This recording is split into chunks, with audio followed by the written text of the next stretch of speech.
Hello brothers and sisters, hello friends et bienvenue sur AVP Talk 3.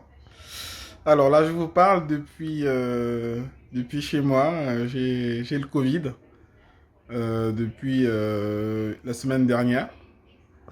Dieu merci, pas de forme grave, juste un peu de fatigue. Donc voilà, c'est une bonne nouvelle pour moi.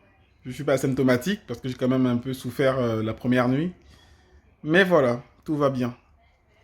Aujourd'hui, je voulais juste vous faire une vidéo pour dire que la parole de Dieu est vraiment la vérité. La parole de Dieu est vraiment la vérité.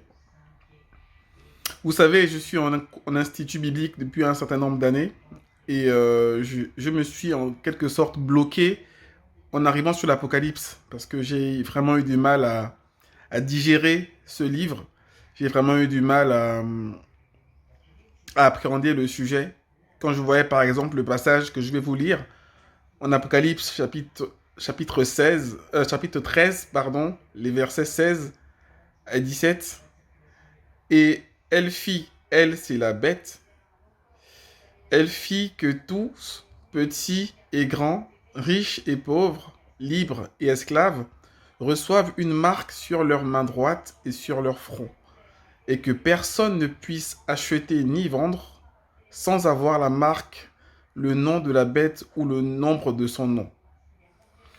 Donc ici, il est question de la marque de la bête. Et ce qui est dit ici est effarant. On dit que personne ne pourra ni acheter ni vendre quoi que ce soit s'il n'a pas la marque de la bête. Et quand je voyais ça à l'époque, je me disais, mais comment ça va pouvoir se manifester?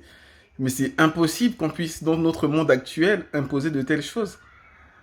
Et ben, comme vous le savez tous, aujourd'hui, dans notre pays, la France, ben, on ne peut plus aller au restaurant, au cinéma, si on n'a pas un pass vaccinal. Et bientôt, donc dans 2 semaines, on ne pourra plus du tout aller dans les lieux de culture si on n'est pas vacciné. Alors, je vais tout de suite éviter tout amalgame. Le vaccin n'a rien à voir avec la marque de la bête.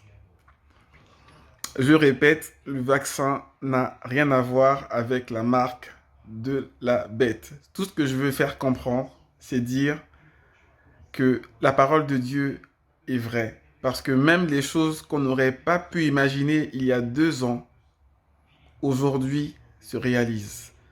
Si le vaccin n'est pas la marque de la bête, si le pass vaccinal n'est pas la marque de la bête, ben au moins ça nous montre qu'on marche bien vers cette fin des temps. On marche bien vers cette possibilité d'imposer à des personnes quelque chose pour pouvoir vivre normalement, pour pouvoir acheter et vendre, c'est-à-dire pour pouvoir vivre finalement.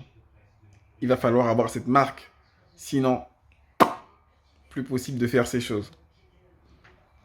Vous voyez, frères et sœurs, réveillons-nous, parce que clairement, les choses changent et nous sommes en train de marcher vers la fin des temps. Alors, c'est le moment de tomber à genoux et de vraiment demeurer dans la prière et de ne plus perdre de temps. Je parle pour moi-même aussi parce qu'on est dispersé dans différentes choses nécessaires des fois, mais n'oublions pas que nous devons vraiment prier. Prier pour le retour du Seigneur, prier que nous soyons prêts pour son retour et nous préparer aussi pour le retour du Seigneur. Voilà. Je n'aime pas faire de politique, c'est pour ça que je parlerai pas du vaccin, je parlerai pas de la politique qui est menée actuellement, mais voilà. Je veux juste dire qu'il y a beaucoup de choses qui sont scandaleuses. Bon, si vous voulez que je parle de ma vision par rapport au pass vaccinal, au vaccin et la manière dont c'est amené, je donne mon avis sur est-ce que je suis pour ou contre, bah, dites-le moi en commentaire et je ferai une vidéo là-dessus. Jusque-là, que Dieu vous bénisse. See you when I see you. Peace.